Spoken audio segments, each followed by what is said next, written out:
academic freedom will be threatened by the proposed anti-terrorism law. No doubt This about it. speaker is a graduate of the Institute of Accounts, Business and Alumni Finance. office together with different volunteers with tribes. People from different parts of the world, and some of them have confirmed their attendance, and they are coming from the Middle East, Asia, Europe, and also in Australia. So, welcome.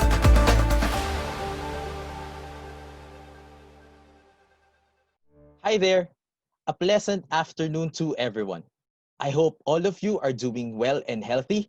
I am Eric John Vista from the Alumni Relations Office, and I will be your moderator for today. Thank you for joining the Alumni Relations Office with their program, the FEU Alumni Speakers Bureau Webinar Series. We are in the 9th installment of the webinar series, and this afternoon we are going to tackle a topic that has been a major concern of everyone, especially now that we are still in a pandemic due to the COVID-19. So because of the virus, it led us to the new normal way of living. So today we will discuss the impact of the online classes and work to mental health, and how are we going to deal and cope with it. And since it is the month of October, the World Health Organization or the WHO declared the month of October the World Mental Health Month. At ito po ay ang ating pakikiisa sa pagpapalaganap ng kamalayan about mental health. And by the way, before we formally start, if you have questions, you may type them in the chat box somewhere in your screens, and later on we will ask them during the forum or the Q&A portion of the program. So I know that you are all excited for today's session. So without further ado, let us start. May I call in Mr. Edwin V. Maclang, the Section Head for Alumni Relations Office, to formally introduce to you our first speaker. Good afternoon, Eric, and good afternoon to everyone, fellow alumni and guests in this webinar session. I am honored to present and introduce a good friend and a colleague, our speaker this afternoon, Dr. Hector Perez. Hi, Hec. Dr. Perez is a licensed psychologist and psychometrician. He is a certified specialist in clinical psychology and assessment psychology of the Psychological Association of the Philippines. He was former faculty member and program head of the FEU Manila Psychology Department. Presently, he is on a private practice of his own clinic, Perez Psychological Clinic at the Cathedral Heights Building Complex, St. Luke's, Quezon City. He teaches undergraduate degree programs at the Polytechnic University of the Philippines and graduate program courses at De La Salle University and the University of Santo Tomas. He is the executive director and former elected board member of the Psychological Association of the Philippines, lifetime member of the Philippine Mental Health Association, and an international affiliate of the American Psychological Association. He finished both his PhD and Master of Arts at the Royal Pontifical University of the Philippines, UST, and his baccalaureate at the Far Eastern University, our very own alma mater, all with complement of Latin honor. It is my honor to present a good friend and colleague, Dr. Hector M. Perez. Hi, Hec. Good afternoon. Hi, Wes. Hi, Sir Wes. Virtual na yung ating Yeah, it's been a while. Yeah. Oo nga, naku, na-miss ko tuloy kayo, ang mga FEU colleagues ko. No? So thank you for the very warm welcome and introduction.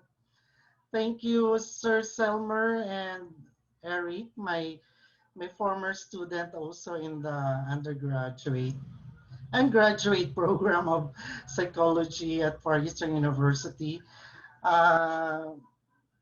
Good afternoon, everyone. So a rainy afternoon, and I hope that you will enjoy or you will get something out of the topic that I'm going to present for today's webinar on mental health. Okay. Can I share my slide? Yes, sir, you can.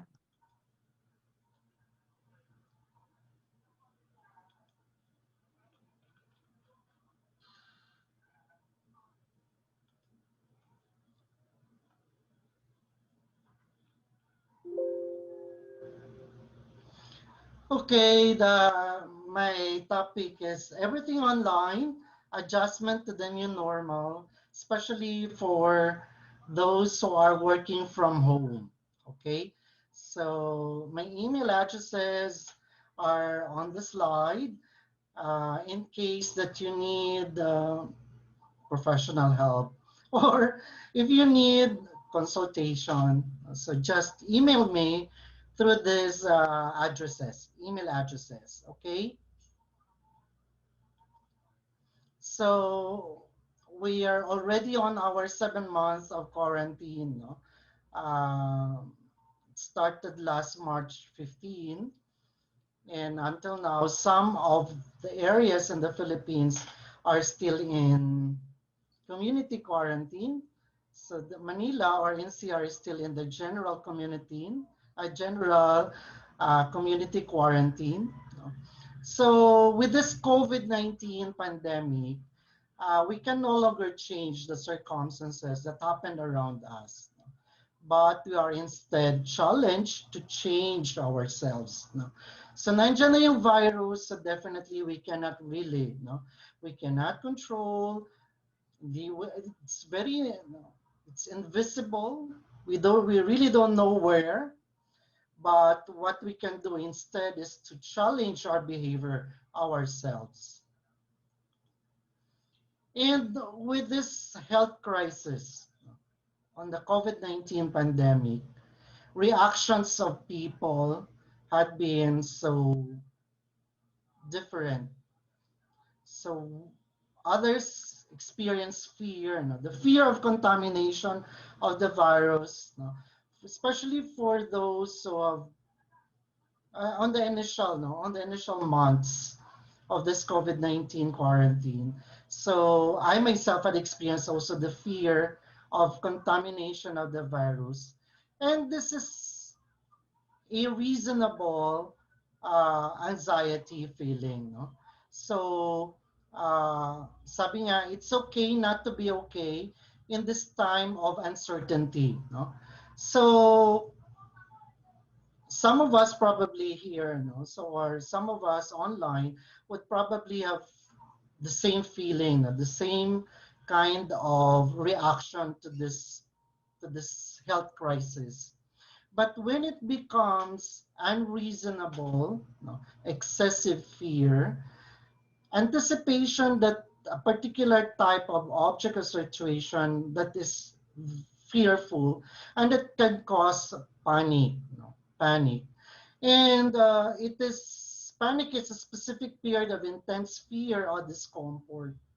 And when COVID-19 had been a reality, fear and panic become the catalysts of our reaction, to this kind of health crisis.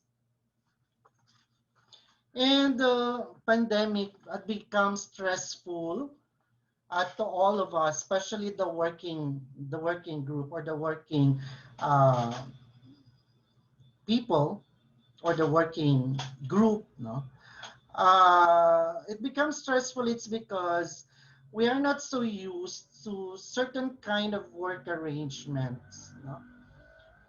That employers or even the government had imposed on us. No? So aside from the fear and the anxiety about the disease, it caused us a lot also of overwhelming reactions, not only to us adults, but also to children, especially those who are into online classes. But we really don't know that in that on December 2018, President Duterte approved or signed into law Republic Act 1111, Republic Act 11165. So 11165, also known as the Telecommuting Act. No? So before the pandemic occurred, there is already a law on the working arrangement that an employer and employee can agree on, and that would be a form of working from home, which I don't know if some of us here are aware that there is already a Republic Act, of that kind of arrangement. On March 20, 2019, the IRR, or the Implementing Rules and Regulations, published by the Department of Labor and Employment, and also this is defined in the law, so that telecommuting refers to work arrangement that allows an employee in the private sector to work from an alternative workplace with the use of telecommunication and or computer technologies.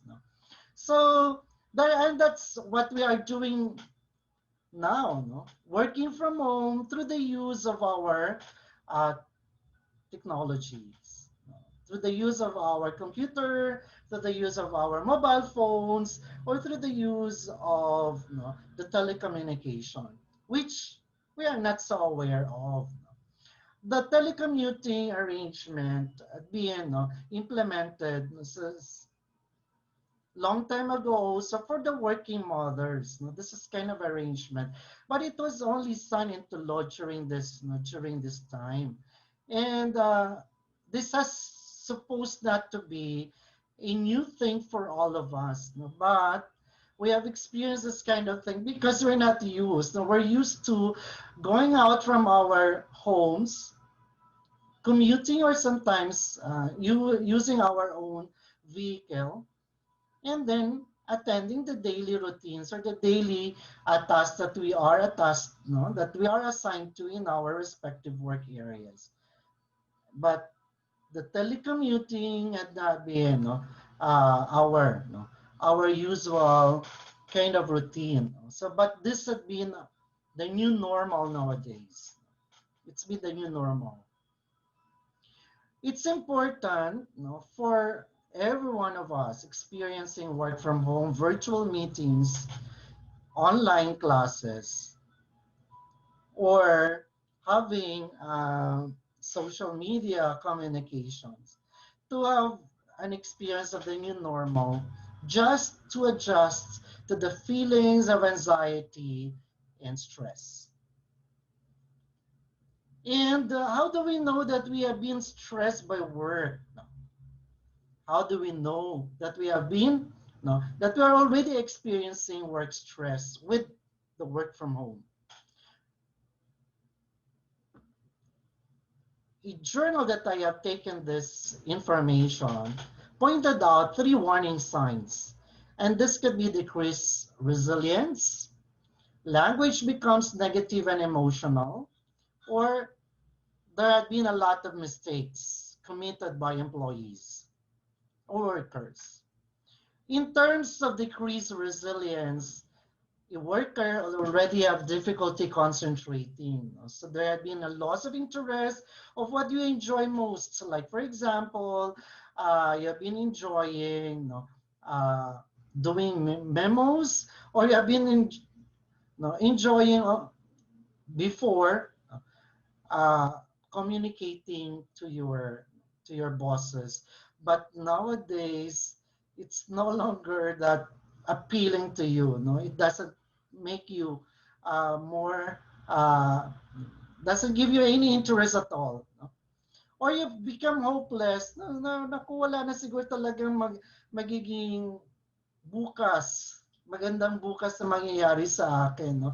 A feeling of hopelessness, or a feeling of being cut off or distant, because you're working virtual, you don't see that often your workmates, wherein you have this already established sense of camaraderie, especially Filipinos we treat our co-workers as an extension of our families.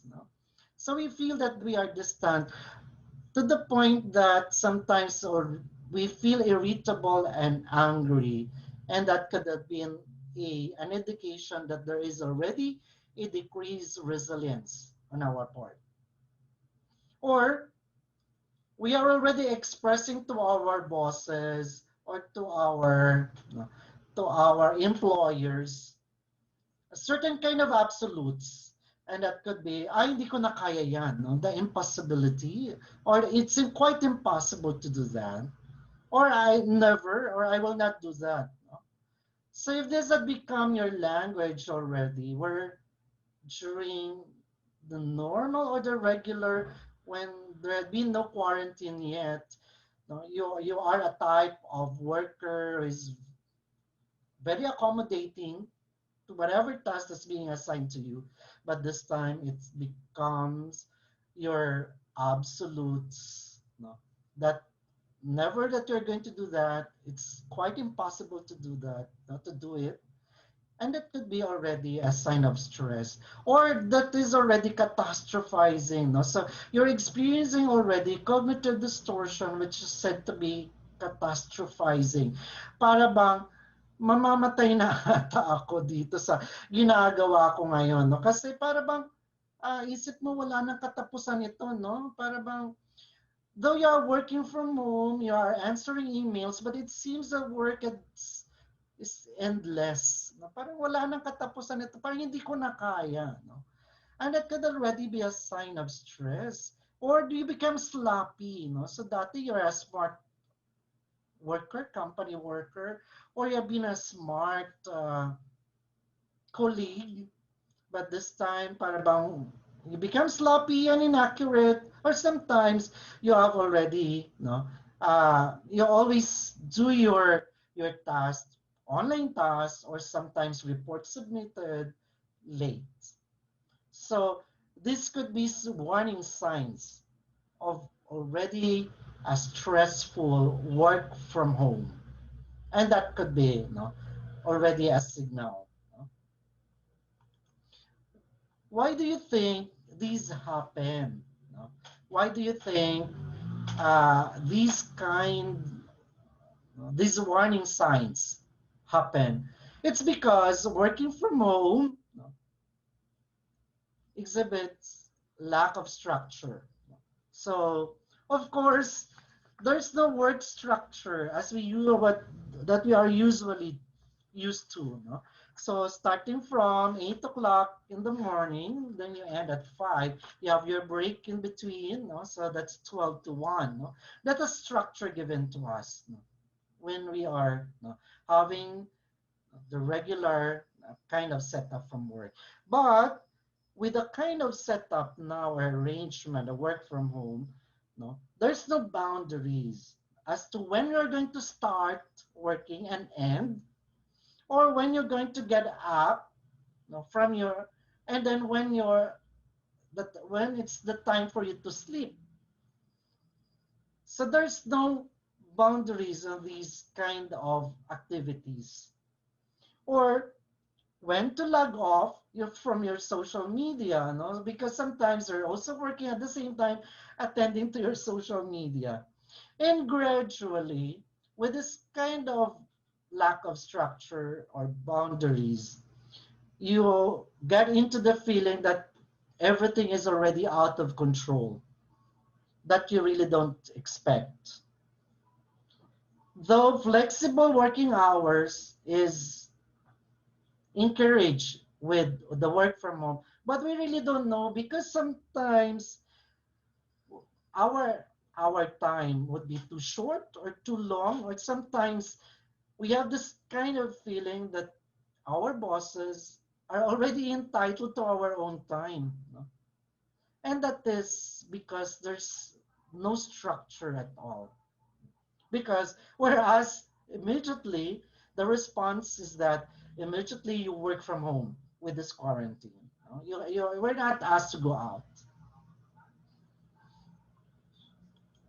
Or there is difficulty setting boundaries.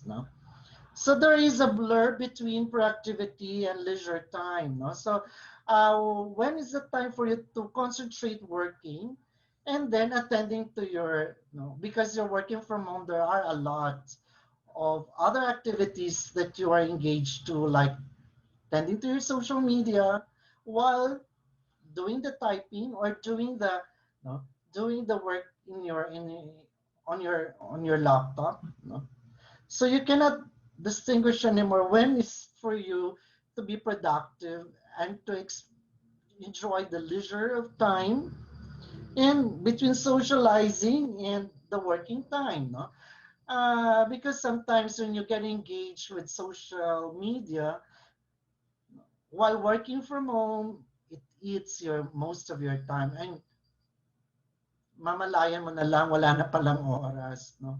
Or gabi na pala, no? If you are already engaged, no, with your just answering to messenger, it takes a lot of, no, it eats a lot of your time. And working from home and doing this kind of thing, no, would be very, no, would be very disturbing for us. Of course, we experience all of these. There are two main distractions, especially if you're a working mom. No? So the family responsibilities that you need to attend to because you're at home, you have to do this. At the same time, you have to attend to your work. Leisure with the TV around, with Netflix, with Spotify, you know, with all the K-dramas around, you cannot really distinguish when is the time for you to do it. So because there are a lot of distractions, there are a lot of interruptions, and eventually these interruptions, you know, would add up, you know, would accumulate until such time that we become already unproductive. So there is no distinction as to you're going to work straight or you're going only to work on a certain time. No? So that's also part of the lack of structure, aside from the fact that you're at home and then you are faced with a lot of distractions. If you have kids, your kids could be, you know, also a source of your distraction, especially if they need your attention. So too many distractions can also affect our work from home, the lack of focus. So with the too many distractions, it drains our time or it drains our energy. And to stay motivated sometimes, no, could be an ordeal for us because we really have to juggle many roles. Sometimes, no, attending to, or sometimes you're also doing on the side online class or working, attending to your kid or doing online work or online, no, or online classes rather, and you're having your online selling or your online business. So definitely you have a difficulty focusing also your attention.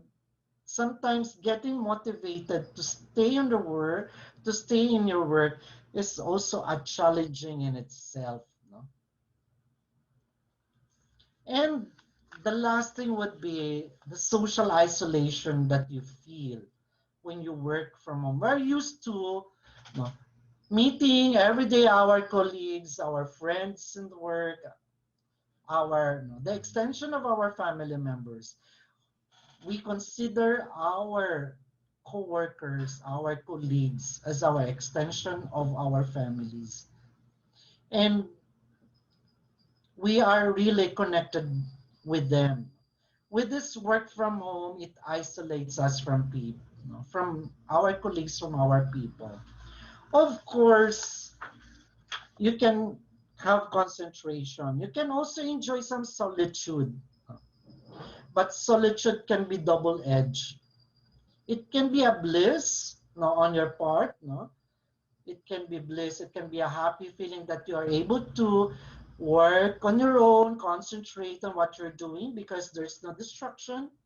Or it can be a moment of loneliness because you feel alone, especially, you know, in your work here, especially if you are situated in your own condos or in your own apartment alone and attending to your work in solitude also. and that can be a stressful experience for work from home. And of course, there is social media, but the social media could be your lifeline. At the same time, it's less personal, no? It's less personal. Uh, it, if you're a type of person that really needs physical comfort, the social media cannot give you on that. Okay, according to the UN study, social isolation is one of the factors in which stress of home-based workers are increasing. No? So stresses for workers experience, working from home increases because of this social isolation. But we should know about stress. No? I think it's important for all of us to know what is about stress. Stress affects everyone. No one is spared with that. All of us experience stress. I know that with this pandemic, none have been spared with the type of stress that we are experiencing. But not all stress is bad. We have to think of that not all stress is bad. Our brain, with the stress that we experience, our brain gives us a signal. So that could be a fight and flight response, to a certain kind of emergency, wherein our brain protects and prepares for our body for such kind of action. So whenever we perceive that the situation is stressful, our brain signals, to our body to prepare for that.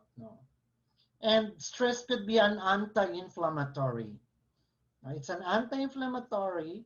It is it can help our body cope with this, with threats, with physical threats. It can also be a motivation. Stress could be a motivation. It can be we call that a eustress or a positive stress. No, sometimes you experience a stressful work life arrangement, or sometimes you're given certain kind of tasks that seem to be difficult, but because of the motivation that you want to do it right, that you want to do it exemplary, so you are motivated to do it. No, that's a kind of stress that is positive, that is part of a motivation. No, but the long-term exposure to stress can be harmful to your health. Can be harmful to your health, such that you experience heart disease, high blood pressure, diabetes, and even mental illness. Okay? Long exposure to stress. When I said it's anti-inflammatory, our body, if we're overwhelmed with a lot of stress, it's no longer becomes an anti-inflammatory. Our body already reacts. It can no longer the immune system cannot contradict already the level of stress that we are experiencing. But there are different ways to manage stress.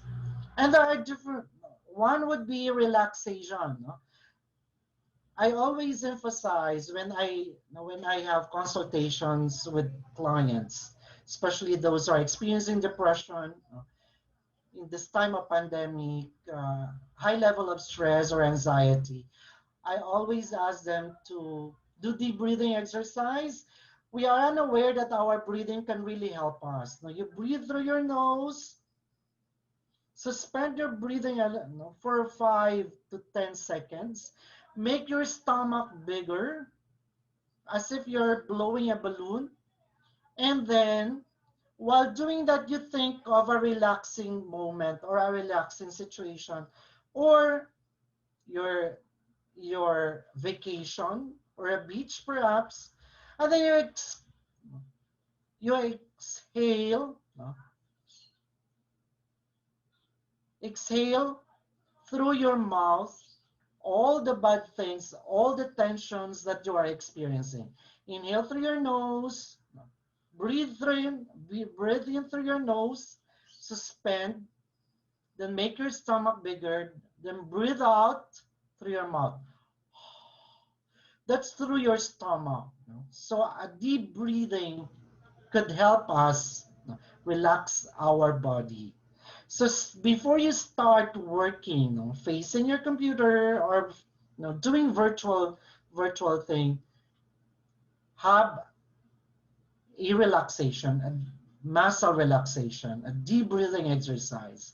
Or you can have a progressive muscle relaxation. Start with your head, tensioning the muscle, then relaxing, up, down to your toes, tensioning the digits, and then relaxing.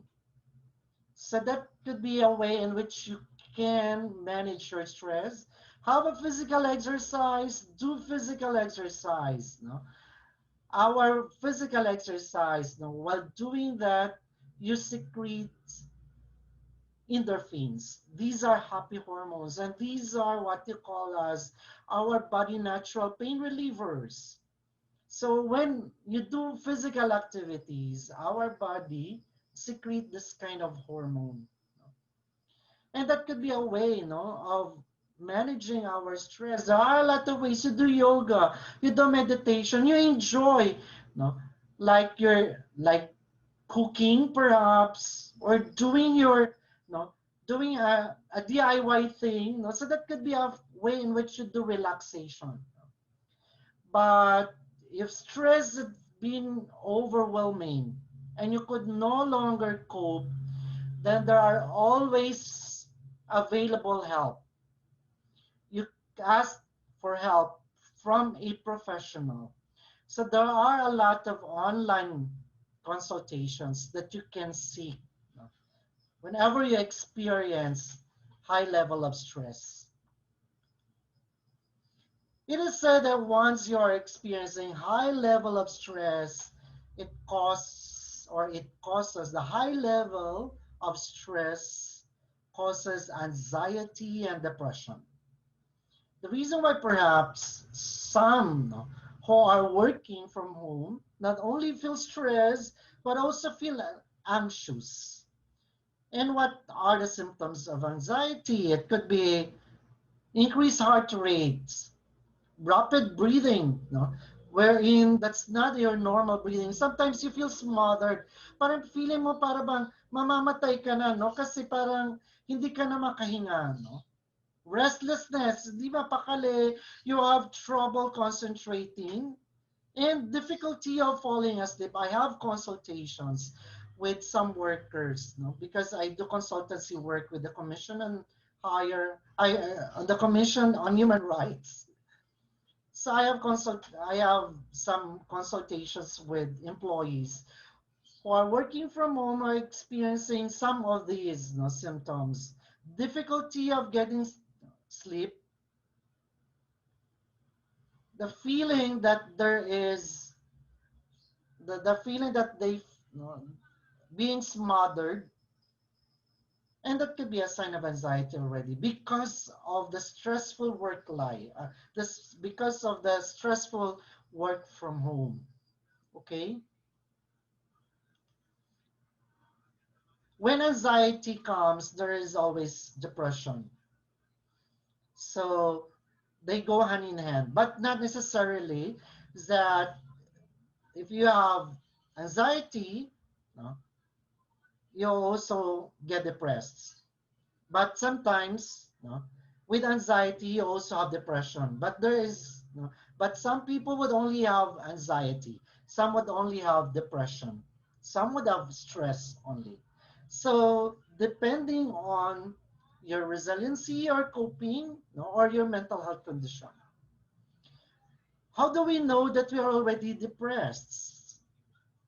From this work setup, when we just feel empty mood. So parang wala lang, parang hindi natin alam kung yung ating nararamdaman.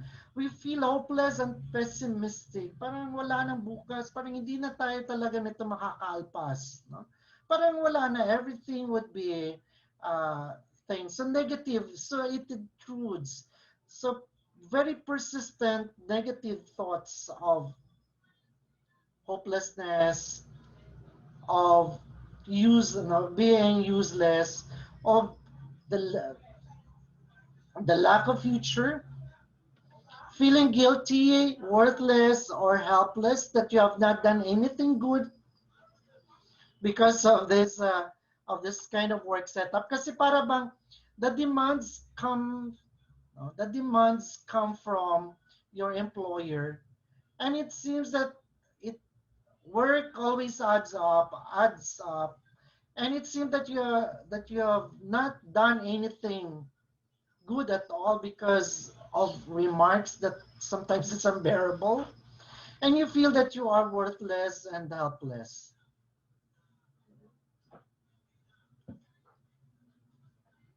There is feeling of fatigue, slowdown, or the lack of energy.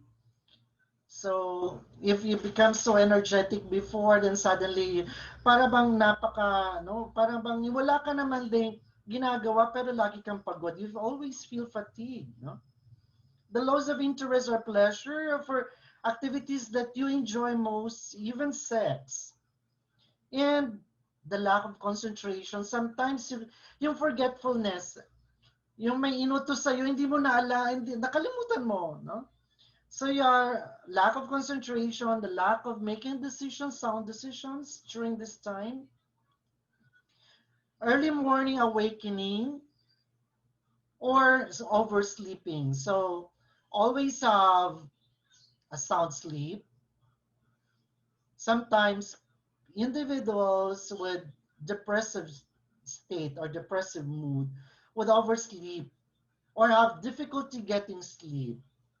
Okay? Where others would only, no, where others sleep at least 7 to 8 hours, they would oversleep or sometimes the whole day sleeping. The loss of appetite or the weight loss or overeating or weight gain. So how do we know that we are getting weight or gaining weight? No? How do we know that we are gaining weight? When when we measure our belly. So that could already be a sign that we are overeating or we lost appetite. That could be a sign. The loss, the thoughts of suicide, suicide attempts. So there had been an increase or also of suicide rates. I talked once in a forum, and there is one feedback that I received.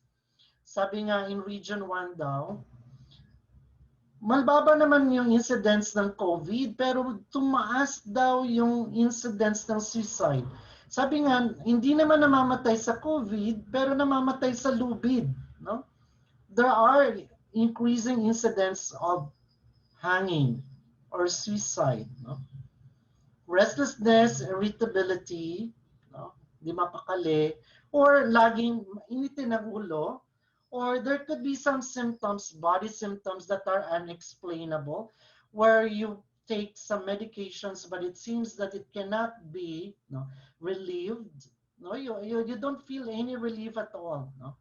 So that could be sign of depressions.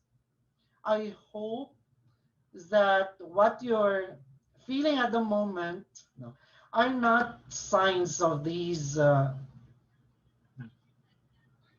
feeling of depression. So how do we cope with stress, with anxiety, and with depression, especially that we are working from home? It is said that routine is very important because with routine, it gives us a sense of normalcy. So in everyday life, we follow certain kind of routine and predict of what we're going to happen or what will happen with our day, or it predict how our day will go. No? So that is routine and predictability. So it's important that with this kind of work setup, we have to establish routines because that gives us predictability. We go back to our routine. If our routine, if our routine on the past years or before the quarantine rather, now we start that at 4 o'clock in the morning, we rise up, then prepare ourselves and meals, and then we prepare ourselves for, for going to our work. The same kind of routine that you need to establish also working from home. You have to dress up also just like you're working, no, in an office. So not the kind of thing or wardrobe that you wear in your on your bed, no, or on your nighttime, no. So always change, no.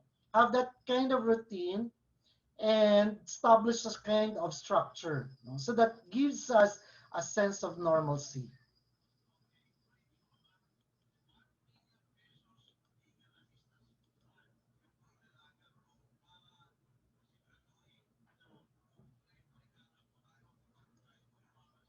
That's what you call us the.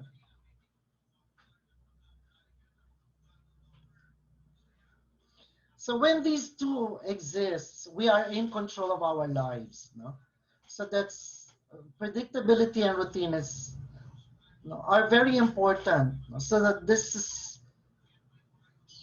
important for us, especially those who are, especially us working from home, to have a routine, same routine that we are used to when working, physically.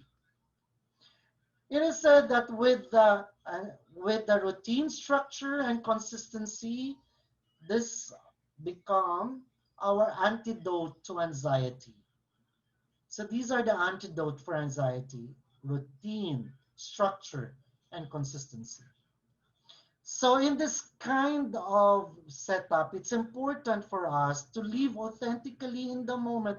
Always live on the present. Do not think, on what the future would lie, or do not think about what would be our future. Only, live authentically at the moment without holding your breath and waiting for tomorrow. It's important that you enjoy what you can enjoy today. Focus only on what you can have at the moment. Because with feeling of anticipation of the future, that causes feeling of anxiety. And there are different ways of coping. No? So I will suggest different coping strategies that you can, employ while working from home and enjoying, your work tasks. Think or break it down. So meaning to say that this work from home arrangement is just a phase of your life. This is just a chapter of your life. And this is not your entire work life. Break it down. So navigate with this new chapter of your life. Navigate with your new chapter of your life. Make this meaningful experience a chapter of your life. Respond instead of react. Of course, we cannot change everything. Accept as to what you can change and avoid reacting to what you cannot change. No? Instead of reacting immediately, why not respond positively? Welcome the idea. Then if you cannot really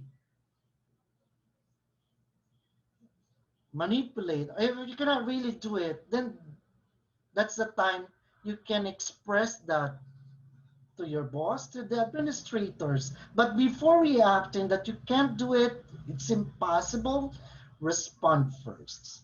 Remember that Every moment in life gives us a choice. No? The other, you fall a victim to the circumstances or respond with ease and make choices that make the edge off and bring a positive outcome to our life. So respond rather than react. When one of the reasons of experiencing work stress is the lack of boundaries, it's important that we set boundaries. Set boundaries. It's okay to say to your boss that you can only work on this work schedule. Set limitations. It's okay, no, to set boundaries also with your families. Like for example, with your children, you can say that for this particular time, this is my working time, so I cannot be disturbed. So sabihin nyo si mommy or si daddy ay magtatrabaho sa ganitong oras at hindi ako pwede muna madisturbo. No? And that could be a boundary to your family. No? You can set boundaries even to your answering emails. No? You cannot just answer them even during the wee hours or late night. Set boundaries. It's okay to do that. Give yourself a break. No? Adjustment takes a time. Nobody expects you to be perfect. And what you can do only is what you have today. Give yourself a time to adjust to this kind of work setup. I think all of us are experiencing a certain kind of adjustment, no? Unless you're used already to this kind of setup and there's no problem.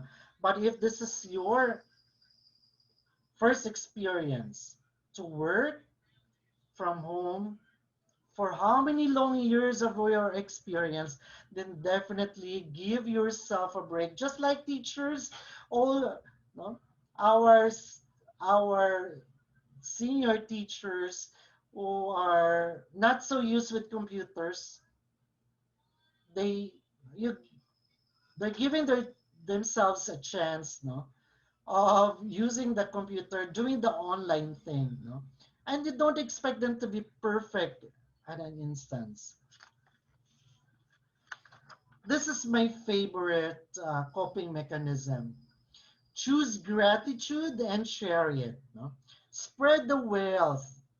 Make it proactive every day to have a compassionate heart that chooses and shares gratitude. Exercise your gratitude muscle. So it's important that you keep a journal of gratitude. So I always ask my clients, no, to have a gratitude journal. List down at least 3 or 5 things that you're grateful for today. Not necessarily having a remarkable event that happened on the day, but rather simple thing that gives you happiness. Exercise your gratitude muscle. Share your care to others. And that's a good way in which you can cope with this pandemic, with this COVID-19 pandemic. Because with sharing with volunteerism, with being happy, it boosts our immune system. And lastly, you practice self-care. Very important that you, even though you're working from home, you always have to think of yourself also. Practice self-care. You do that voluntarily to maintain our health. Ideally, it should be every day, and it gives us a lot of benefits. The Psychological Association of the Philippines, which is I am an active member, and I used to be the executive director, published self-care recommendations. These are simple and easy to follow. That's also through the mental health psychosocial support group. This is a special interest group of the PAP. You can see this on their website, on our website rather. So first is focus on what you can control. This is a part of self-care. Focus on what you can control. You cannot control the virus. No? You cannot. No, we don't know the virus, but we can control our behavior. We can control our behavior. Though what is being asked from us by the Department of Health, the health protocols, practice. Even though you're just working at home, or sometimes you're going up or skeletal or a work arrangement of working from home at the same time, you have to attend physically to your work. Focus on what you can do. Comply what the Department of Health is asking from us. These health protocols: wear masks, practice physical distancing, wash your hands. So these are basically simple tasks that you can really control because behaviors are controllable. Practice also screen time. Detox from exposure to social media. If you have time, deactivate your social media account from time to time. Or if, for example, in a week, you deactivate a day or a weekend. And that's a way of detoxing yourself from social media. Or you practice screen time. I always ask my clients to practice screen time before sleeping. The reason why you can, sometimes they have difficulty sleeping, it's because they still have with them their phones, mobile phones. Practice screen time at least 2 hours before sleeping time. So if your sleeping time is 10 o'clock in the evening, at least 8 o'clock, you are already out from social media, or you're already off from your social media or from your mobile phone. Because with our gadgets, it emits blue light, and this affects our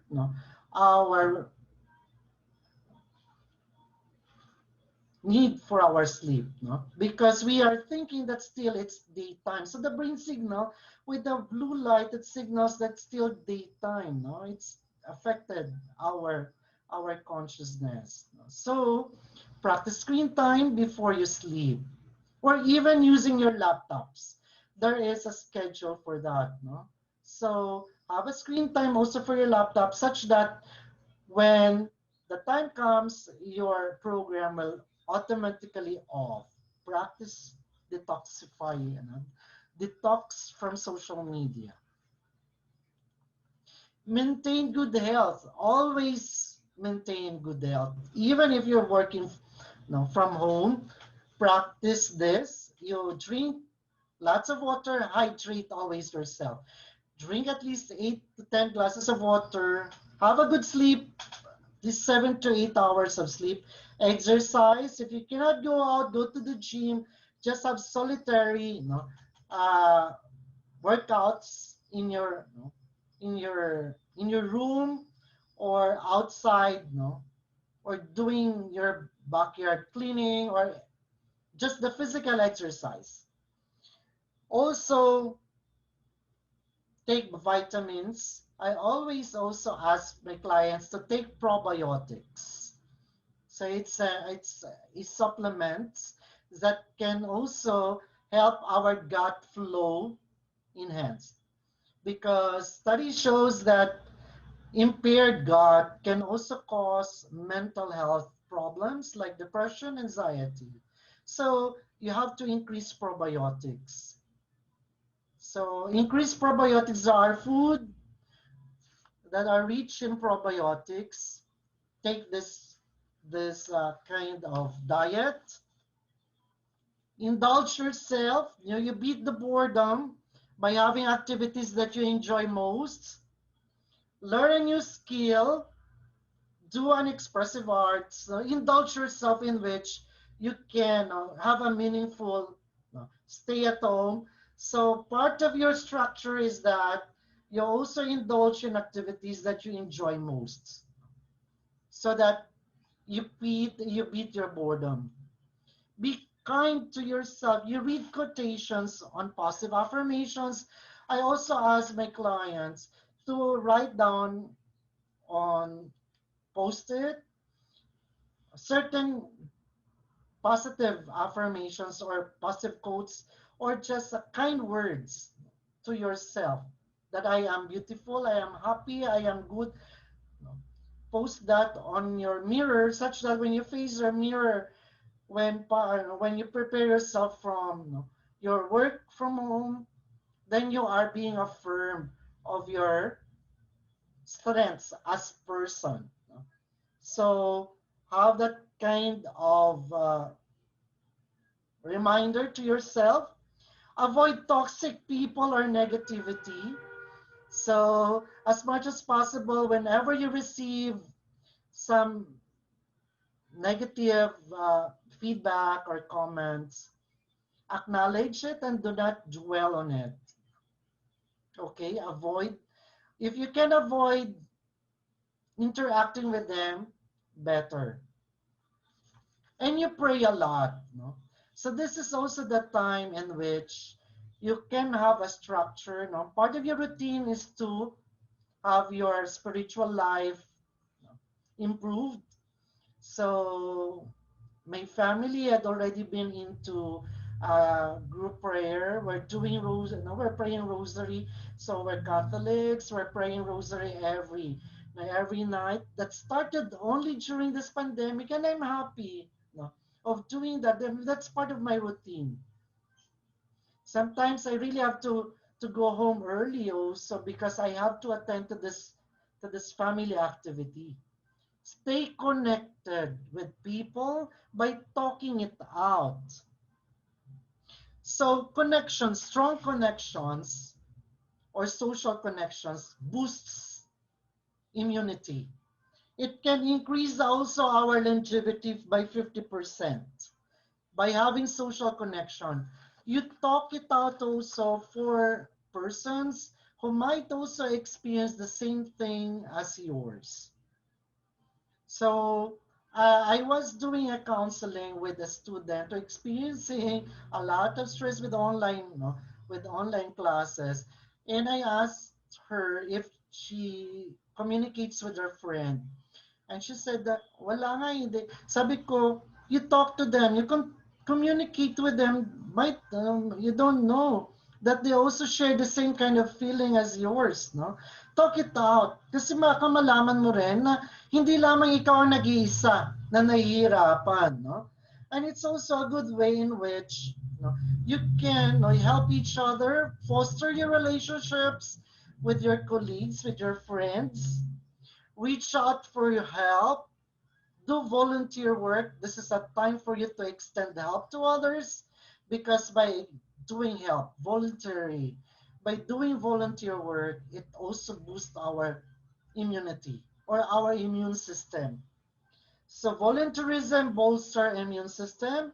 It can also gives us a sense of positive feeling in this kind of in this time of uncertainty, and with people who have trouble adjusting, by extending to them in a way it gives us a feeling of delight.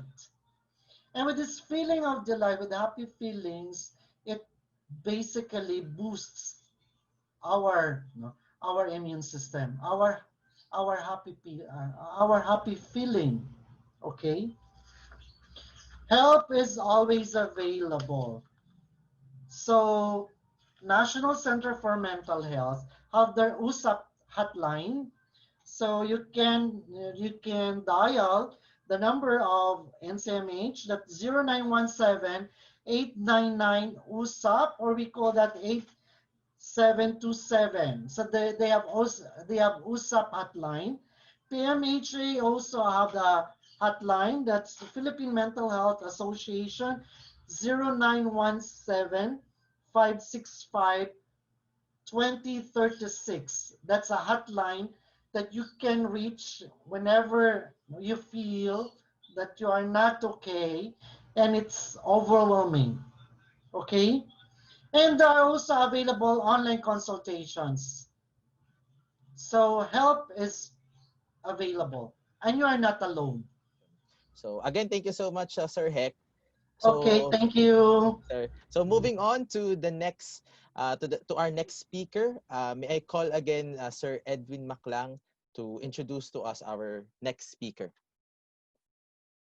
Well, I have the honor of presenting and introducing our next speaker in the person of Dr. Sheila Marie Sheikh Hocson.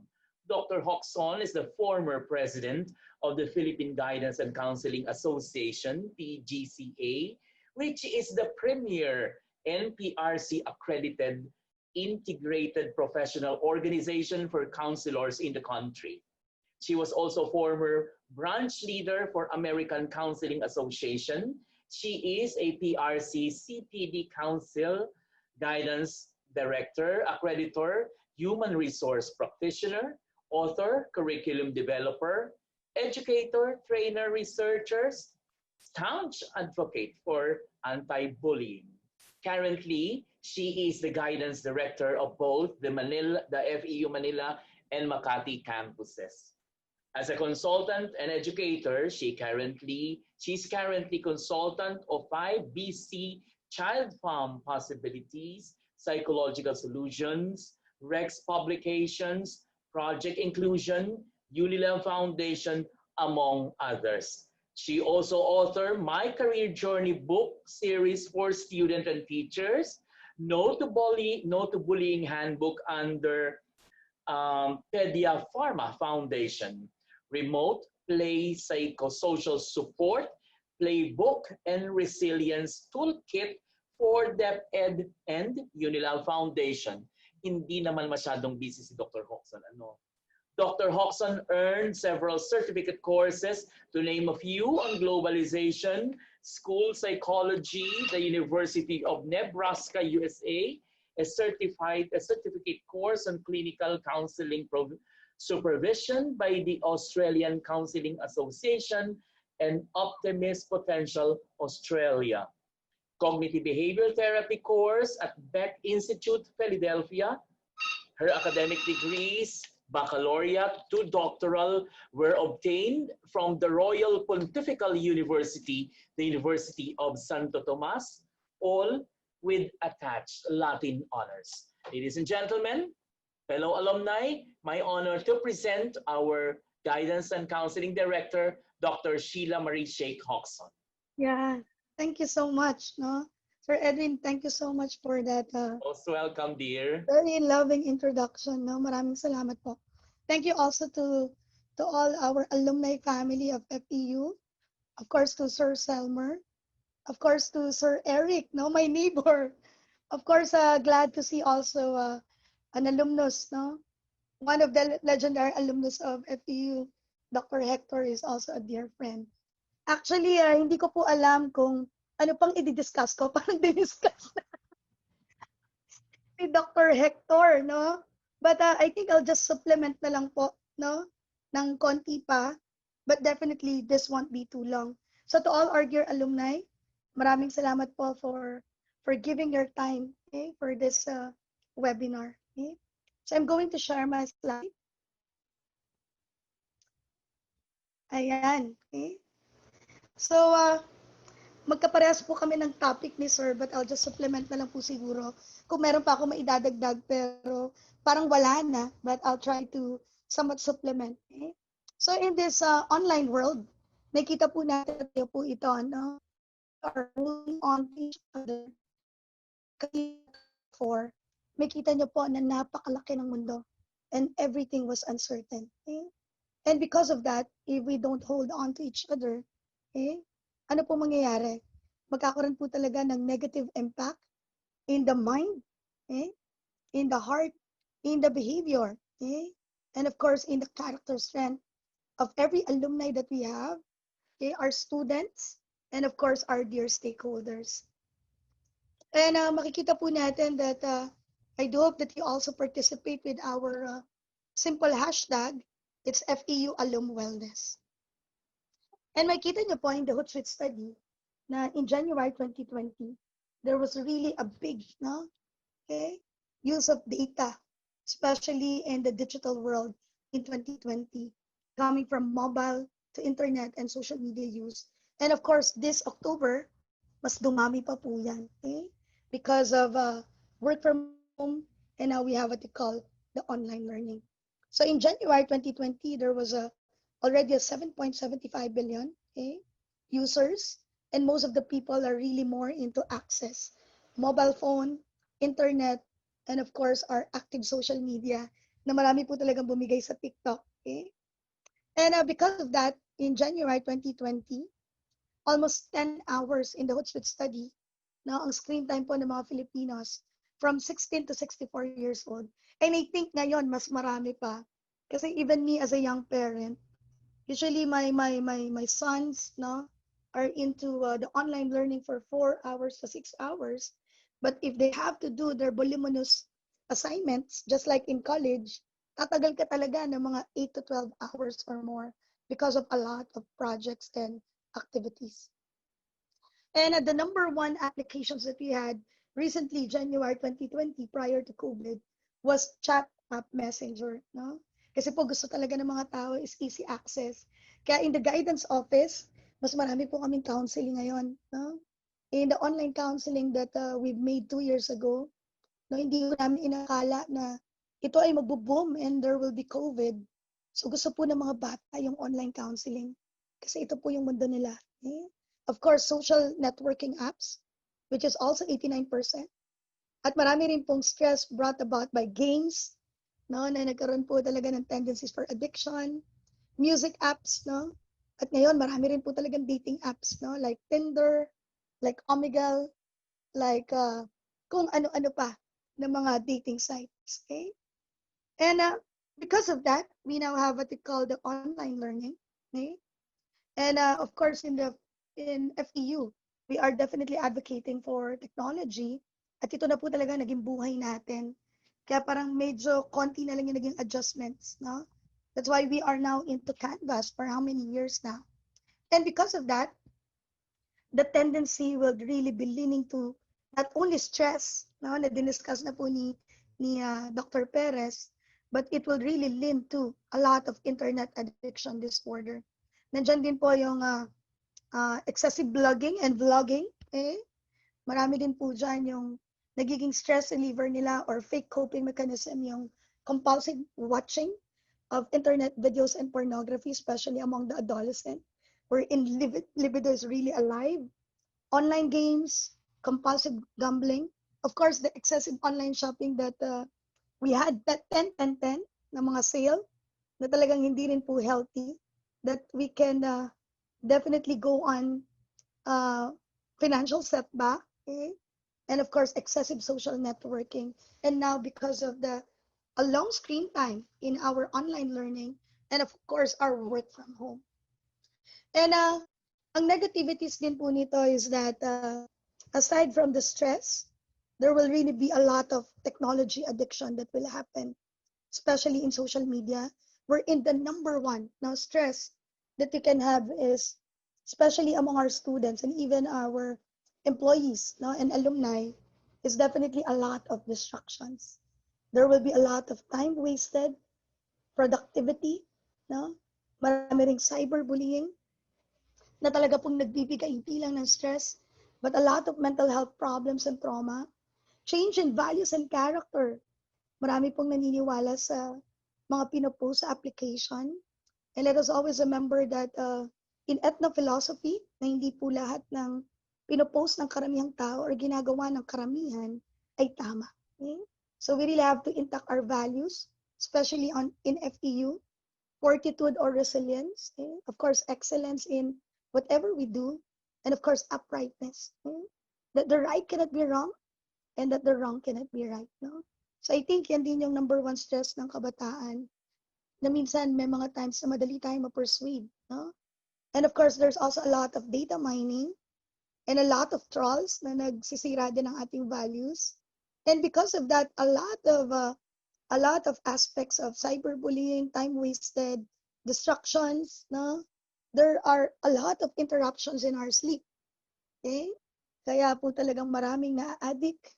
And then afterwards, katulad po ng mga symptoms na sinabi po ni Dr. Hector kanina, lack of sleep, no? Lagi niyo pong tatandaan that American Psychiatric Association that in the study among psychiatrists, that if you have the tendency for insomnia or hypersomnia because of distractions brought about by your long screen time, Zoom fatigue, emotional contagion, and of course, a lot of oversharing and negative values because of the online world that we have, definitely there will be tendency for 90 to 95% that you can have mental health problems. Okay?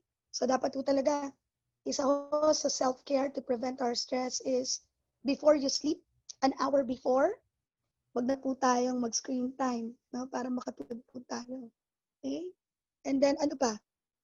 Kailangan po is no caffeine, an hour before, so, or medyo lessen po natin ang mga toxins in our body. Okay? And very important po, no? Okay? Of course, there's clean space to sleep. Okay? And then yung iba naman po yung super tulog. And that is what we call hypersomnia. Yung sobra-sobra naman yung tulog. Okay? So, it has an effect in our mood because the dopamine in our brain can definitely affect pag masyado pong marami screen time. So, ibig sabihin po, nadi-disturb yung ating dopamine and na-addict tayo sa tulog. Baka ang saya kami po. Overtulog. Hello? Overtulog at saka yung kulang tulog. Dapat tama yun daw. Sige po. Mute lang po natin. Ang galing niya magsalita, oh. And of course, because of the effects also of cyberbullying, which can definitely also create a lot of stress, especially among our college. Nakaka-stress din yan. Anxiety rin eh. Among the youth, no? Okay? And paano nangyayari yung stress that can lead to mental health problems due to the effects of cyberbullying? So pag na-bash po kayo at mahina po ang coping ng isang tao, okay? What will happen? There will be 9% tendency, no? Na ang bata po ay pwede pong pumunta sa alcohol and drugs, no? And after that, i-increase po siya ng 14%. There will be development of eating disorder. Lalo na kung lagi siyang binabash na mataba siya, or Peppa Pig siya, no? Gusto niya lagi na mabilis yung pag-diet niya. Okay? Number 3 will be skipping classes. Okay? So yung dropping, and of course, it will have an effect on the attrition. So hindi nakakatapos sa aral on time. Of course, using social media altogether, no? So nagsa-stop siya. Okay? And yung iba sa Twitter, puro private lang. And then, of course, engagement, no? Ito harm. Okay? And then, kasi po yung self-harm, not everything, no? Or not everyone doing self-harm are suicidal. Okay? So, ang self-harm po is channeling your negative energies, especially if you cannot regulate your emotions very well. So, ang nangyayari is, self-harm tayo. Okay? So, very important also is, yun po, madidevelop po yung mga suicidal thoughts that can lead to depression and of course, social anxiety. Okay? So, yan din po yung mga nagiging negative effects, no? Ng ating online world brought about by cyberbullying. Okay? And isa po sa pinaka-ina-advocate ko in order for us to really overcome and have self-care is the strengths-based approach. Okay? Coming from the positive psychology of Martin Seligman. Okay? That you focus on your strengths of health and wellness rooted from your growing mindset that will become your perception, that will become your belief system, that will become your feelings, that will become your actions and will become your life and values, that will become your character. Okay? I do hope that you also focus para hindi po tayo magupo ng stress and mental health problems in these times of pandemic. You also focus on your family or your loved ones or your friends' strengths. Okay? The strength of the school or your company if you are already a graduate. The strength of your community. Okay? You. The strength of our country. And I do hope that you nourish our strengths. And I do hope that you be grateful for your God-given strengths. Okay? So sabi po ng aking idol, Grout 2020, one of the well-known authors in uh, in New York, that whatever you focus on expands, no? So importante po that we now focus on our strengths, and the weakness can only serve as a data for us to learn, no? Pero importante po na sa panahon ng abnormal situation ng pandemic, mas maganda pong tumutok tayo sa ating lakas. So very important din po is that in this situation, no? Importante din po na we are thankful to FEU alumni family in collaboration with the FEU guidance office for giving us this free training. Now this is really the VUCA world. In my HR practice, nung ako po ay naka-attend ng training when I was still an HR practitioner in the industry, nakilala ko po itong VUCA world. No? This was a concept that was made in 1987. Wherein everything that's happening, no? Hindi ko pa po ma-imagine that time. But now it's really in front of me. Wherein everything was volatile. Na lahat po ng nangyayari ngayon ay napakabilis. Everything was uncertain. Hindi natin alam kung kailan matatapos. Kaya yung utak natin hindi tumitigil sa kakaisip. Na nagtitrigger ng overthinking, worrying, and a lot of cognitive distortions. There are a lot of complexities from physical problem to financial problem. And of course, no, there will also be a tendency for mental health pandemic. Kaya importante po, no, that we need to have the vision. So we are thankful for the vision of FEU, the alumni, and of course, a guidance office, no, that we are leaning into the well-being of the people. Okay?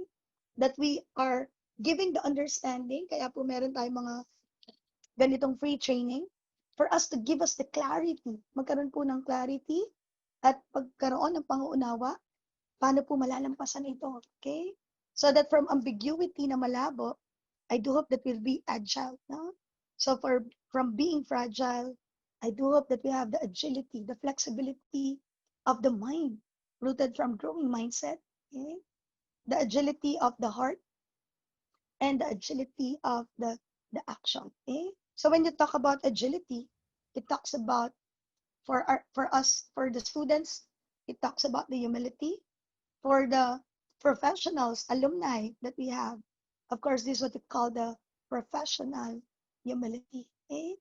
And when we also talk about the agility, it also talks about the flexibility and speed and accountability. No, na hindi tayo puro reklamo, pero action, no? For prevention, and of course the mental toughness. Okay? According to DOCWORK, no? Na importante po talaga yung resourcefulness, of course matapag na pag-iisip. Okay?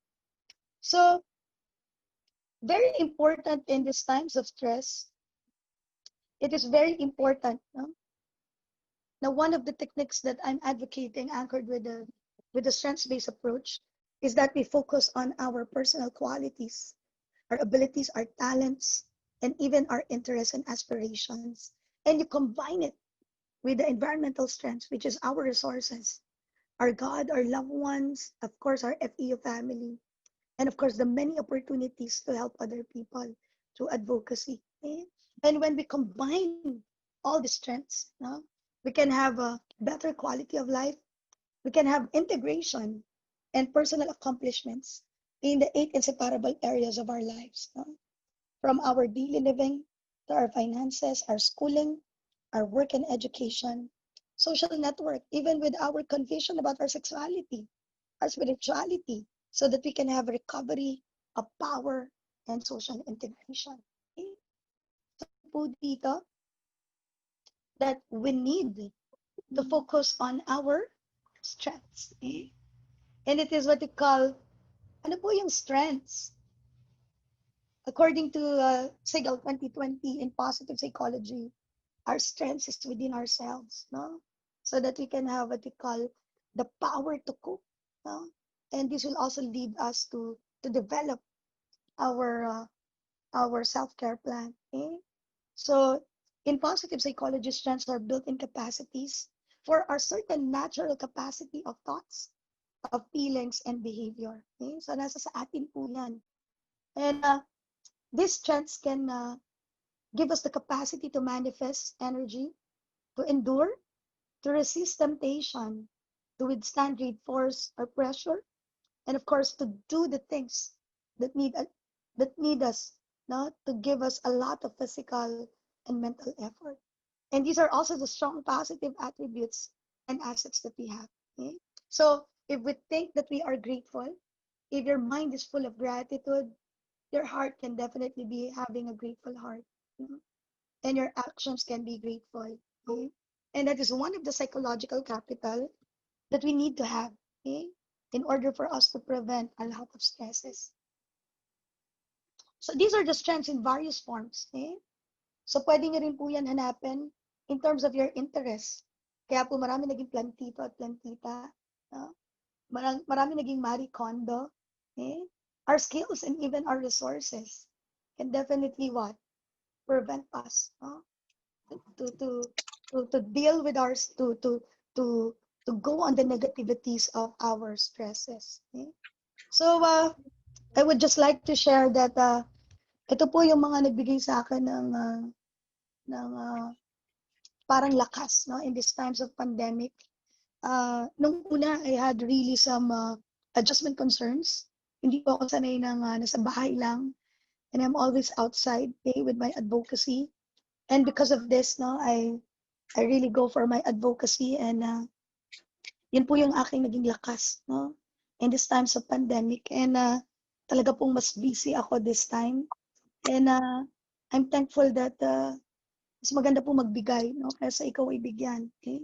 So through my advocacy, through some webinars that I'm doing, through my training, and of course some of the books that I've made, no, I think isa rin sa nagpabigay sa akin ng ganda ng buhay because of this pandemic is that in my work in the Unilab Foundation, we built the psychosocial support book where nakakaiyak po, no?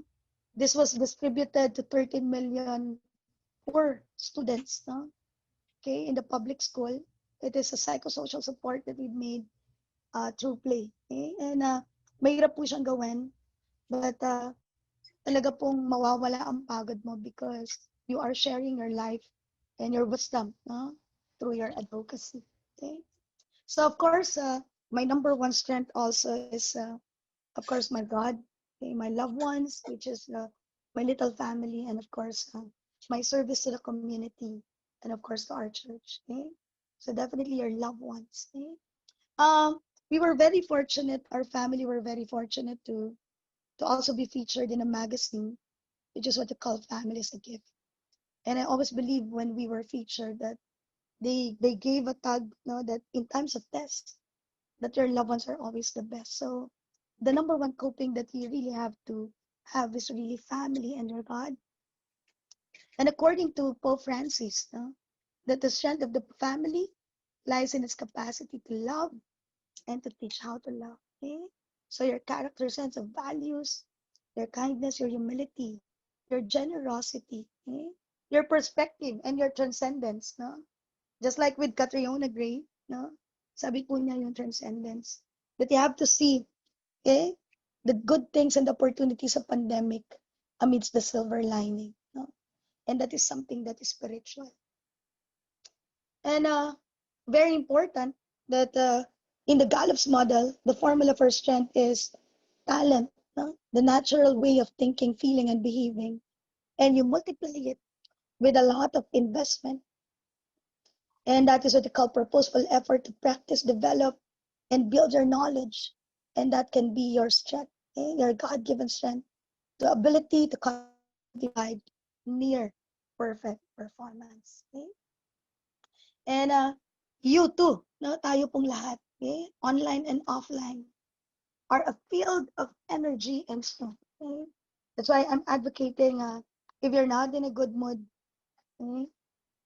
And if your words are not true, if your words can harm people, if your words are negative that can make or break the people, just be quiet. Okay?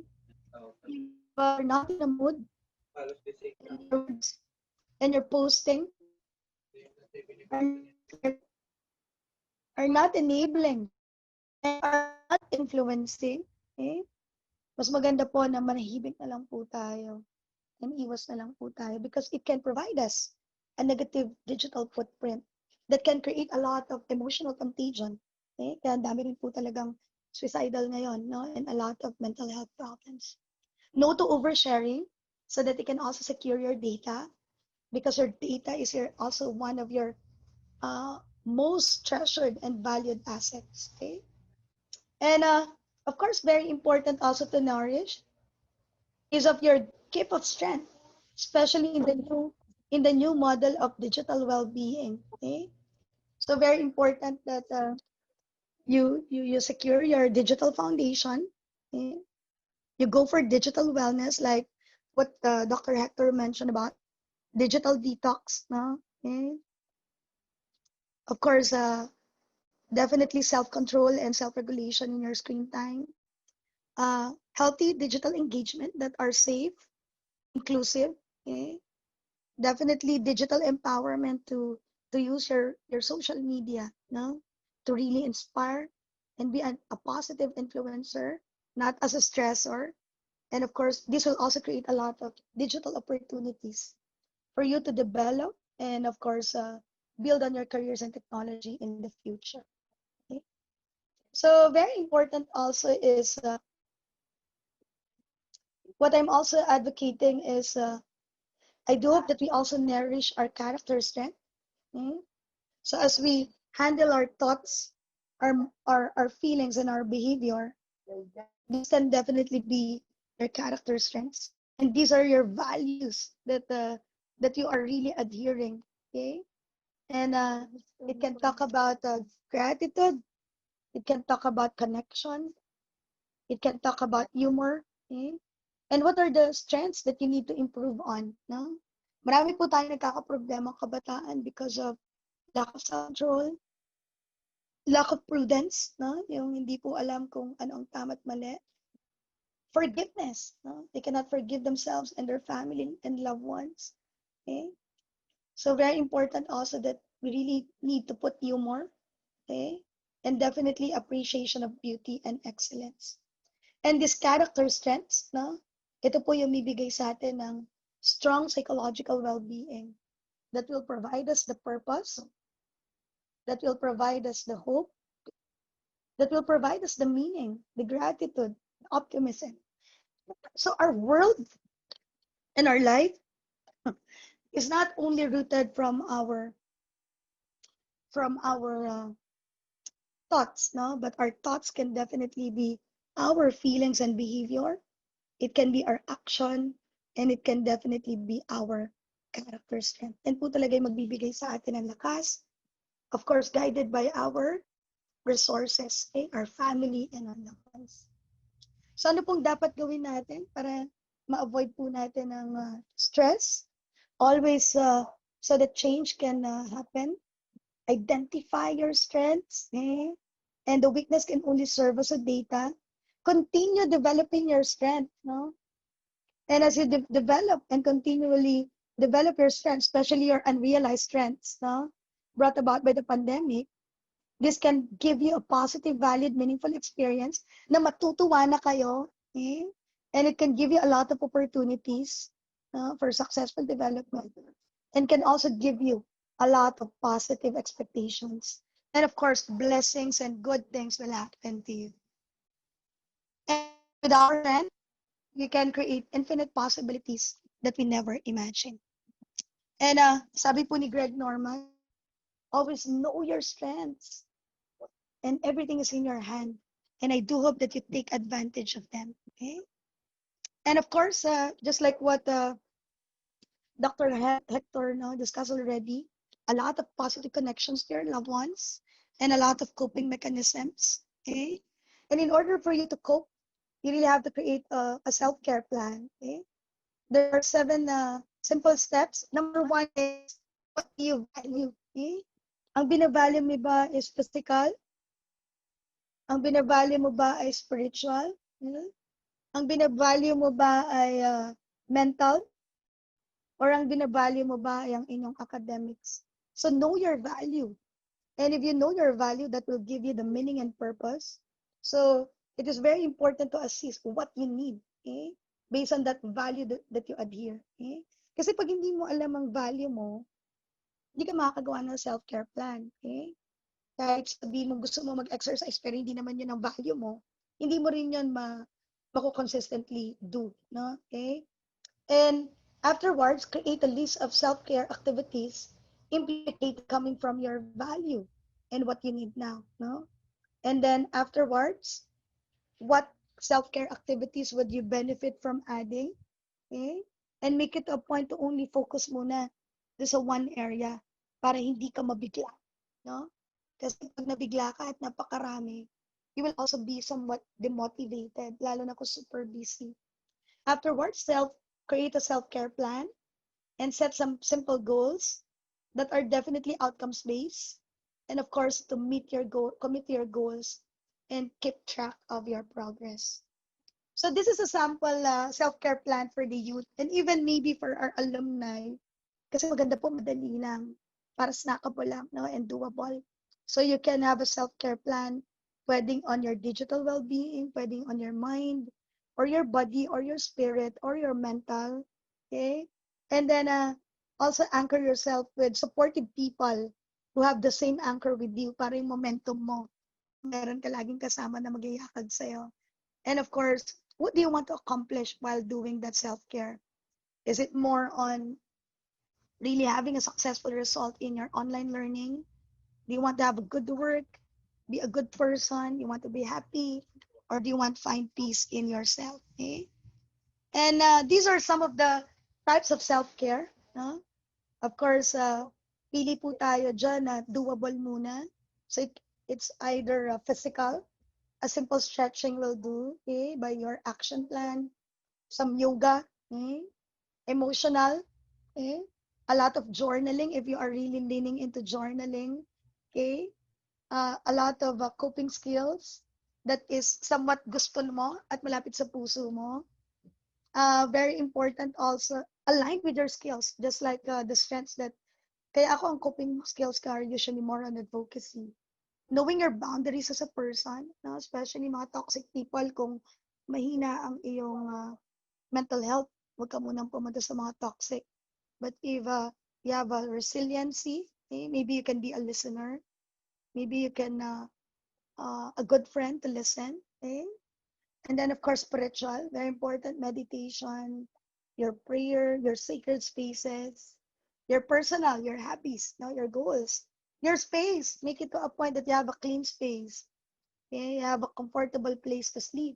Good colors, accessible. Okay? Of course, financial. I always make it to a point that when I invest the money, I'll make it to a point that there's a return of investment. Okay? Sabi yan ni Kiyosaki, the rich dad. And of course, even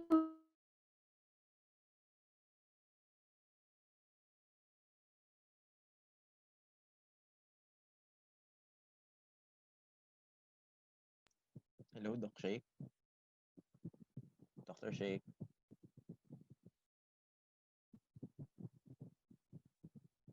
So anyway, Hi, Dr. Shay. I think she got caught.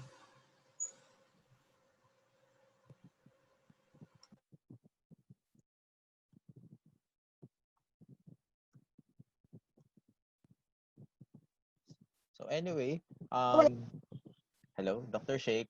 ayan, hello. Yes. Hi. Ayan. Sorry ako. Oo, sorry baka nag-fail yung aking internet. Okay. Sige po, Doc.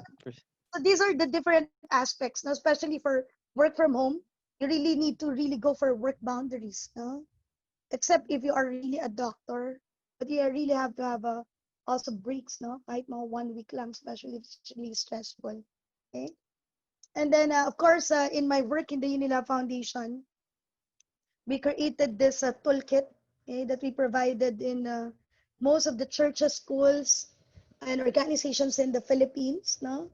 So pag gusto nyo po ng free toolkit, it is in our FEU Guidance and Counseling FB page. No? And I also cascaded it to the FEU community. And rin po nag-avail dito. So if you want to go for this toolkit that I've made with Unilab Foundation in collaboration with the FEU Guidance and Counseling, it is anchored with the Ginsberg model. Okay? And learning mindfulness and grounding exercise is one of them, especially in my training with the Bex Institute. One of the trainings that I had is the mindfulness activity. So in the American Academy of Pediatrics, some of the things that practical things that you can do based on our doctors is that you can ban devices and TVs an hour before bed, and the light and noise can disrupt sleep. Always make it to a point that you don't bring your work in your sleeping room, because your sleeping room is really for sleeping. Kaya in our home, wala po talaga kami masyadong access sa Wi-Fi, because really more for family bonding and of course for sleeping. Okay? So discourage use of entertainment media during homework time, because it can also create a lot of stress and of course distractions. Designate media free places and times, especially for all family members, including adults. You to watch the youth, no, and your kids.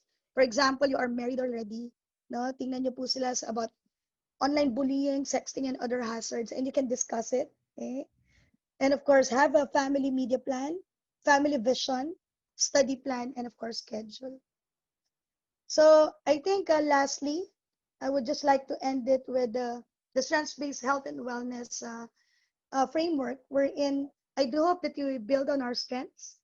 I do hope we do what we enjoy best, emphasize on the positive, build upon your hopes and aspirations, and I do hope that we build upon our family and community and school strengths, okay? So that we can have, okay, a strong heart, a strong mind, a strong body, and a strong FEU community, so that we can go for bravery in these times of pandemic. So thank you so much, and God bless you. Thank you again, Dr. Sheikh, for that Thank you. very wonderful and insightful presentation. So may I just call in again Dr. Perez for the question and answer portion. Actually, Doc Heck and Doc Sheikh, you were able to answer most of the questions asked by our participants, but I'm just going to ask lang some, and then maybe you could just either of you could give your answers to this particular question. But to these particular questions. But for Sir Heck, and maybe Dr. Sheikh could also answer, there was a question here: what or how can managers and HR professionals support employees during this challenging time, especially in terms of, providing maybe services for mental health? Yeah. Sige po. Sinong Doc Heck? Actually, si Doc Heck ang aking idol eh. Sasagot. Kasi nag-aaral pa lang ako, tapos na siya sa pag-aaral. Ako sa'yo. Ay, kasi na, with regard to the Mental Health Act, no, the RA 1136, nawala tuloy ako. Yung DOLE, no, the DOLE had already made a circular memo so regarding promoting as well as ensuring that the mental health, no, is implemented in the workplace, no. So yung in terms of support, no, lalo na ngayon sa time ng pandemic, no. So kailangan maging evident din yun. I really don't know as to the private, no, companies have already laid down their policies and guidelines, no, on the mental health of employees.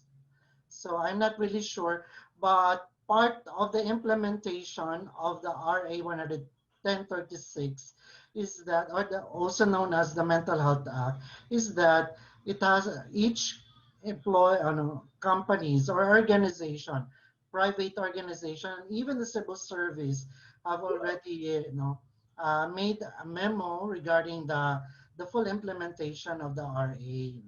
So kasama na yun, dapat may plan talaga. No? Mm-hmm. So I don't know if you have the guidelines already, no? Kasi pero nandiyan naman din ang the guidance and counseling service. No, that's for the students, but I don't know for the employees if Doc Shake can still accommodate. See, grabe. Oo. Sa Doc dami Hexie. ng sa dami Oo. ng Kasi empleyado ng ang guidance, estudyante. ang guidance and counseling ay talagang pang estudyante lang. Ang But of estudyante lang course, talaga yun. oo, pag may lumapit naman, hindi mo naman mahindian din ng mga, syempre, mga kapatid nating empleyado yan. And then, nag-accommodate din tayo minsan as kawang gawa and extension service, mga anak din ng mga empleyado natin. So, may mga malapit din, pati pamangkin. So, kami naman ay mas maganda naman pong tumulong. Kaya lang, yun lang, hindi talaga namin ma-accommodate lahat. Kasi yung mga tao natin, mga counselors natin ay pagod din talaga. Okay?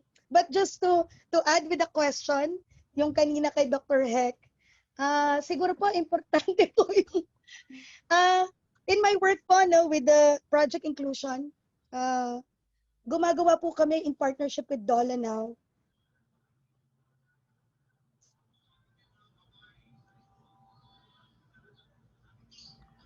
Dr. Shake, I think your network is a bit low as of the moment.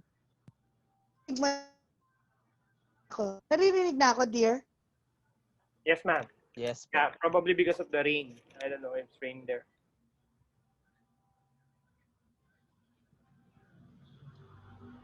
Okay. Nag-freeze siya. Eman, can you stop it muna yung wifi? Pero yan, while waiting for Doc Shake, no? Siguro talaga, ano yun eh, talagang circular law. Last February lang siya kasi na ipalabas ng DOLE, no? Kasi I'm also part of the TWG, the Technical Working Group of the Mental Health, na part of this group, no? Ng sa DOLE, so representing PAP.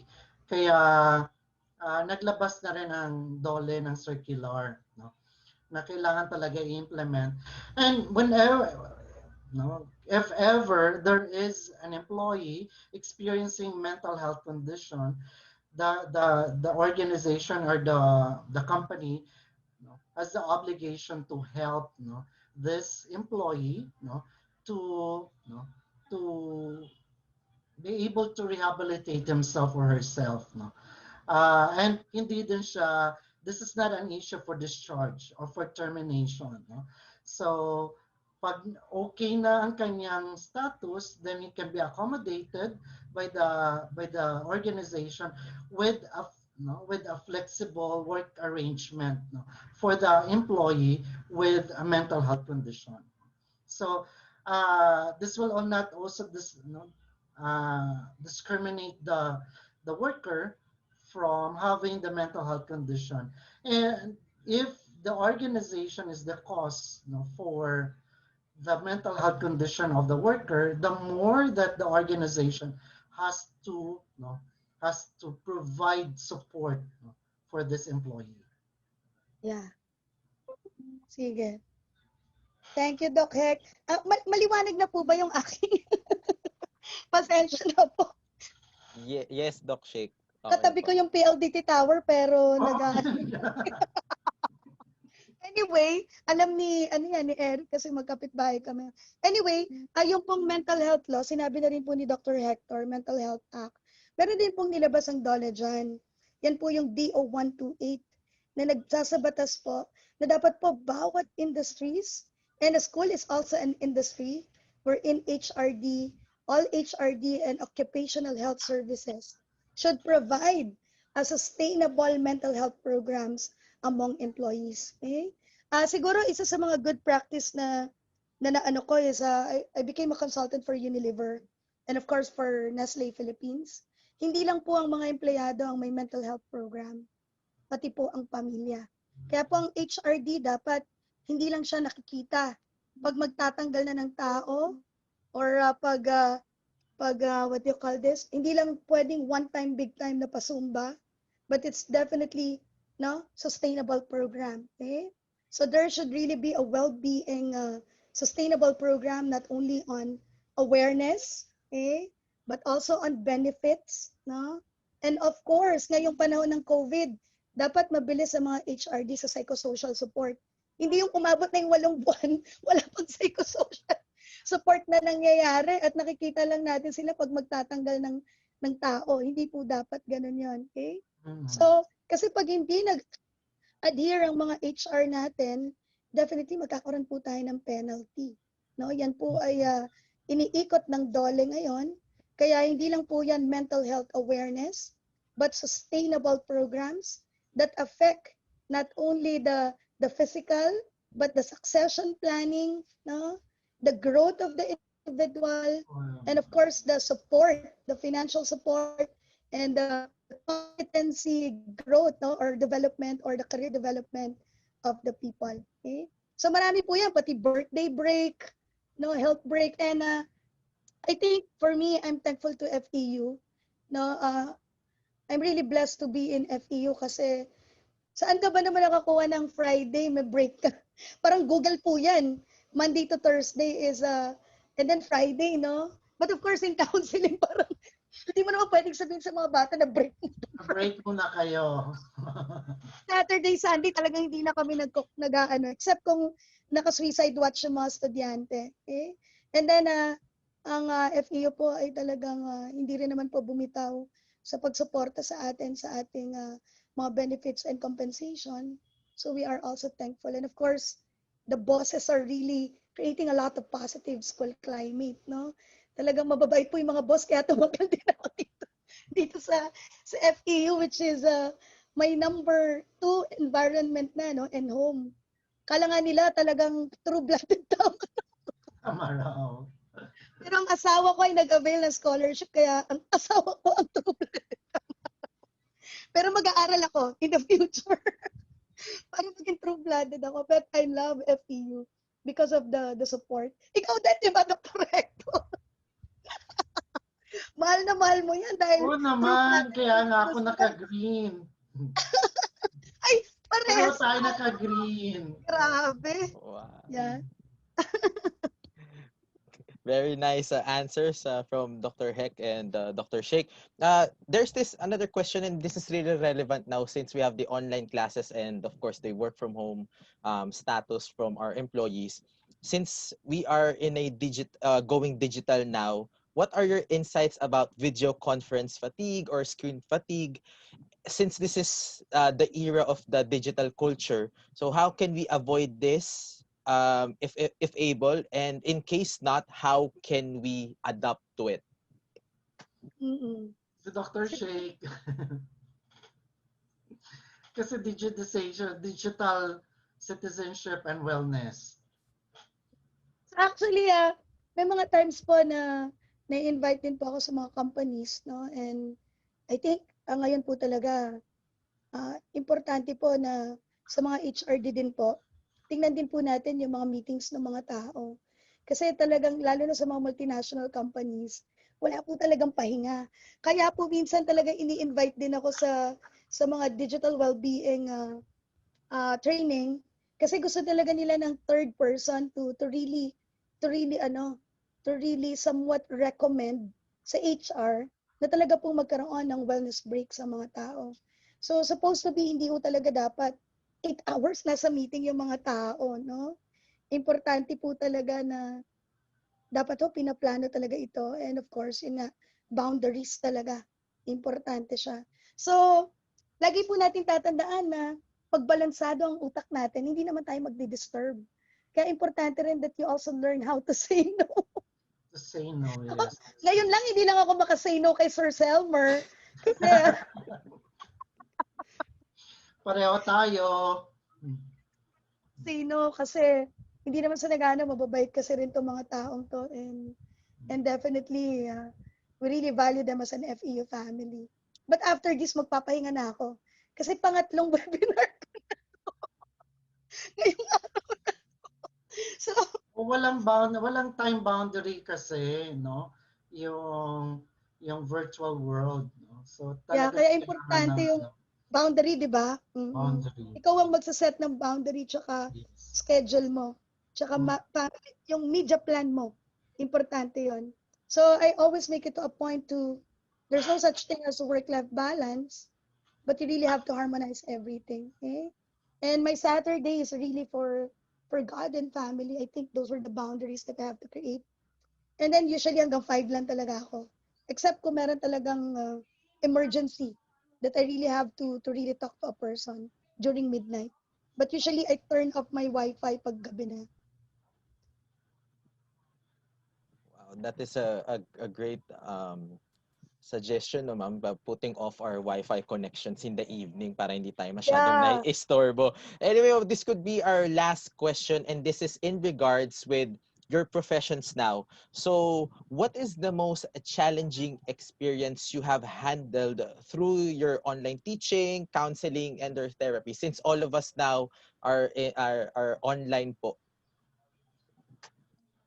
Initially, no, with this quarantine, no, I really don't want to do online counseling or online therapy or telepsychology, no. So I really beg off, and I really withdraw from that kind of setting.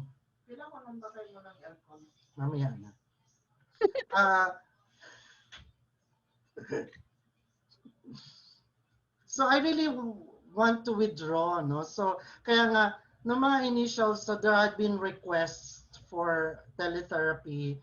So I beg off. No, it's because I want to call, ano, para bang I want to make myself comfortable first, no? So that was an issue for me also as a mental health practitioner, because I myself was not stable then, no. I'm also experiencing, no, panic. I also experiencing, feeling low of this, of being at home only, because I'm used to work 7/7, 7 days in a week. So just staying at home for the quarantine really lowered my my energy. So kaya nga para bang feeling ko I'm really worthless. So yun ang naging experience ko. So at such time that I started getting clients, one, then may sunod-sunod na. Then eventually I get used to this. And I put up this clinic, parang this office na. Kaya parang medyo cozy na siya. Tapos it goes to give me an opportunity to make my, I opened also a consultancy work, and make it legitimate. So that's also, that's the positive side of the quarantine. I started to focus on my private practice. So having clients, not seeing you face to face, is also a challenge for me, because I really want to see them, in person. So that's not my, that's not my, that's not my cup of tea, not to see them in person. So, but this is already a challenge on my part, to do virtual or online counseling. The challenge would also be having, your clients experiencing depression or suicide, and then having them, para bang, yung restraining them, to do it. It's also a limitation on your part, on my part as mental health practitioner, kasi hindi mo naman din siya nakikita, Hindi mo alam kung ano nangyayari sa kanyang environment, or hindi mo rin siya ma-hold, hindi ka rin magkaroon ng contracting, Unlike if you do that, face to face, that you can do contracting, na para you can, help your client, para at least mapigilan talaga yung mga ganong klaseng activity. But that's really a challenge on my part. I'm starting to, to equip also myself, with this kind of practice. How about Dr. Sheikh? Do you want to add anything po?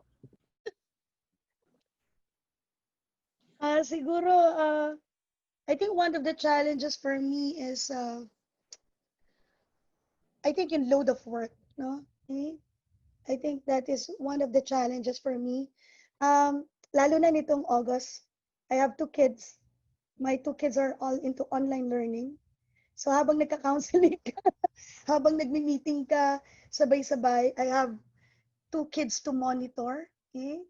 And then patayan talaga ang mga performance tasks at saka assignment ng mga anak ko. Kaya talagang it's really challenging for a mom like me. No, talagang. So I think that's one of the struggles. But yun, you just really have to really ask for strength, focus on your strength, no? Na habang minomonitor ko yung mga anak ko, okay, I'm also working. Okay? So I think it's really harmonizing everything. And then I think yung problema din na I have a counseling wherein it is really a special case and meron siyang nationality, international student siya. And one of the cultural limitations is tabu sa kanila ang pag-refer sa psychiatrist. Okay? Kaya ang ginawa namin dyan is we have to talk to the family. And unfortunately, there are red signals. And ayaw ng magulang, okay, na i-refer siya sa psychiatrist kasi tabu sa nationality nila. Parang it's a curse, no? For a person to be referred to a psychiatrist. Okay? So yan ang naging aming problema. We even consulted our in-house lawyer, okay, for that. And yun nga, tuloy-tuloy lang ang counseling up to the extent na ni-refer na rin namin siya sa ating psychology clinic. Okay? Na yan po ay unang tinatag ni Dr. Hector. Okay? And we are aware na ang psychology clinic po ay isa sa matatag na psychology clinic kahit nung unang panahon. So definitely there's a collaboration in terms of the psychology family. Okay? So I think yun po yung pinakamaganda, that you also have to know your limitations. You have to respect turfing. And importante po yung multidisciplinary approach. Na importante na hindi lang yung puro sa ethics mo, pero importante yung gabay ng abogado, gabay ng psychologist, pati po mga dean, kausap ko rin dyan, no? So we had really a case conference with the discipline, with the clinic, with the dean, with the academic, and even with our lawyers. So yan po ngayong kasong yan ay nasa psychology clinic na, eh?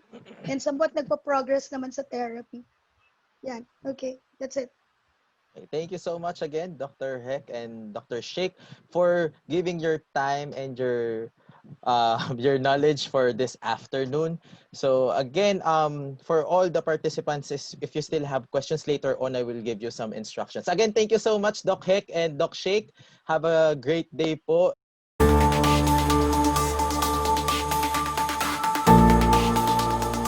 Academic freedom will be threatened by the proposed anti-terrorism law. No doubt This about it. speaker is a graduate of the Institute of Accounts, Business and Alumni Finance. office together with different volunteers with By people from different parts of the world, and some of them have confirmed their attendance, and they are coming from the Middle East, Asia, Europe, and also in Australia. So, welcome.